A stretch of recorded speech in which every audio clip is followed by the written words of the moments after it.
usted me hiciera un resumen, digamos, de simulaciones, los ejemplos que nos podemos encontrar.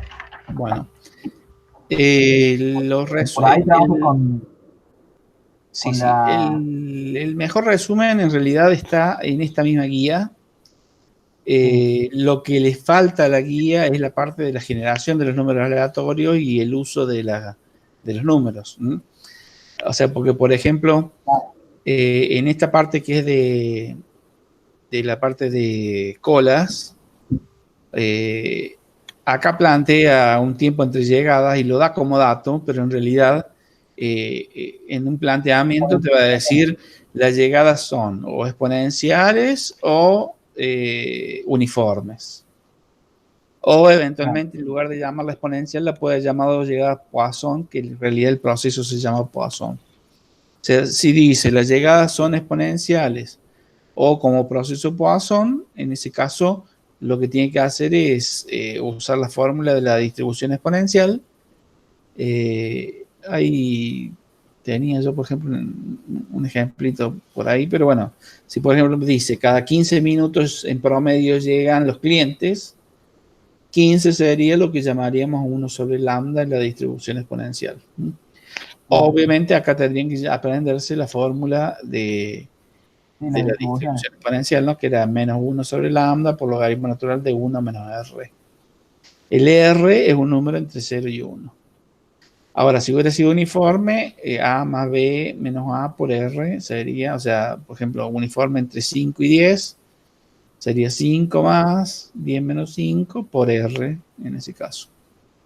Digamos, y ahí es lo que simularíamos el tiempo, que sería lo que acá está como columna tiempo entre llegadas. O sea que Como es el problema, relativo y depende la distribución que vayamos a usar.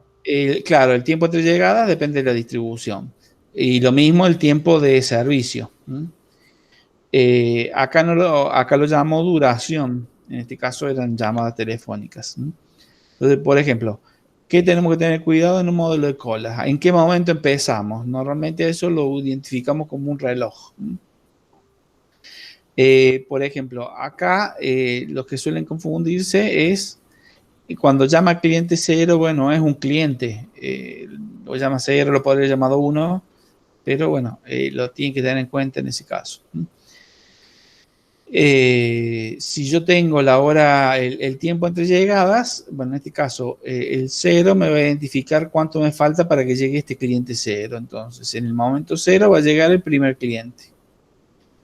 Para el cliente 1, el tiempo entre llegadas es 3, quiere decir que el hora de llegada va a ser 3. Para el cliente 2, el tiempo entre llegadas sería 2, con lo cual, si el anterior llegó en el momento 3, más 2, este va a llegar en el momento 5. Para el cliente siguiente, que figura como número 3, se generó el número y dio 1, o sea, sería un minuto después del anterior. El otro que dice 8 sería 8 minutos después del 6. ¿Mm? Y así, o sea, una cosa sería la parte de la hora de llegada, que eso tiene que ver con el momento en que se lo va a poder empezar a atender. ¿Por qué? Porque si este llegó en el momento cero, quiere decir que lo puedo empezar a atender inmediatamente. Entonces acá después generamos el tiempo en que vamos a tardar en atenderlo. Por ejemplo, acá el tiempo que tardaban en atenderlo al primero era 4, al segundo era 2, al tercero era 6. Solo que no es lo mismo que llegue y el servidor, el que lo atiende, esté vacío, que el servidor esté ocupado. O sea, si el servidor está vacío, lo atiendo en el momento en que llega y veo cuánto dura. Ahora, si este lo empiezo a atender en el momento cero y va a tardar 4, al siguiente lo puedo empezar a atender en el momento 4. Quiere decir que si llego en el momento 3, no lo puedo empezar a atender en el momento 3, sino que recién lo empezaré a atender en el momento 4. Entonces ahí surgen dos variables, justamente. Una que sería el tiempo de espera y otra que, bueno, el tiempo libre del servidor. Son las dos que suele haber. En este caso no se pedía, pero bueno, tiempo de espera es el tiempo que estuvo esperando en cola a ser atendido. Acá dice duración de la llamada, como lo va a empezar a atender. ¿Por qué en el 4? Porque recién el servidor se desocupaba en el 4, ¿no? Generalmente esto es más fácil hacerlo si lo ponemos más columnas y lo detallamos a esas columnas. Pero no son necesarias nada más. Entonces, si va a tardar 2 en atenderlo, como empezaron a atenderlo en el 4, lo van a terminar de atender en el 6 al cliente 2. Es decir, que en el 6 recién podrían empezar a atender al cliente 3, que llegó en el 5, por lo tanto iba a esperar 1. Por ejemplo, el cliente 2. El cliente 3 llegó en el momento 6, pero como el anterior se dejó de atender en el 12, va a tener que esperar 6 minutos hasta el minuto 12.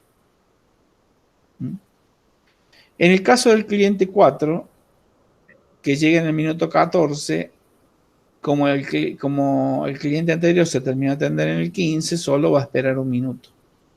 Ahora, el cliente que está como número 5 llegaría en el momento 15. Y es el mismo momento en que 14, lo empieza a atender en el 15, más 8, 23. O sea, estuvo esperando 8 minutos.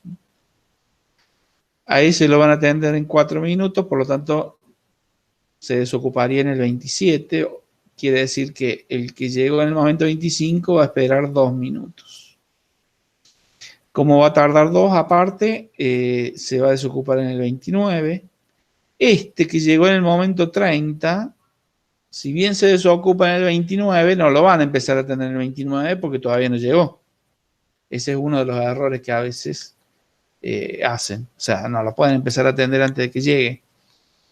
Y ese sería, digamos, estuvo 1 minuto libre el servidor hasta que empieza a atenderlo en el momento 30. Como tarda 5, se desocuparía en el momento 35. Este llega en el 36, quiere decir que lo van a empezar a atender en el 36.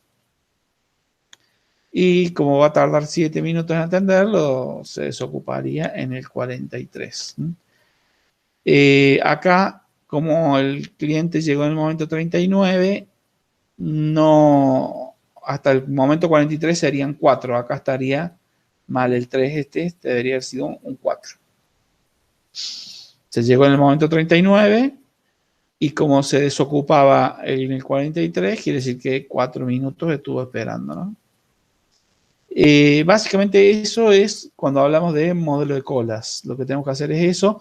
Lo que pasa es que a lo mejor el programa de colas no viene solo con la variable de servicio y llegada, sino que a lo mejor también viene con algún costo, por ejemplo, o algún ingreso para saber en qué momento fue o cuánto tenía que cobrar o algo por el estilo. Es decir, podría estar junto con alguna variable adicional del caso de stocks. Lo importante es no confundir esta columna que es tiempo de llegadas y esta columna que es duración de la llegada, porque ambas son variables aleatorias y hay que simularlas.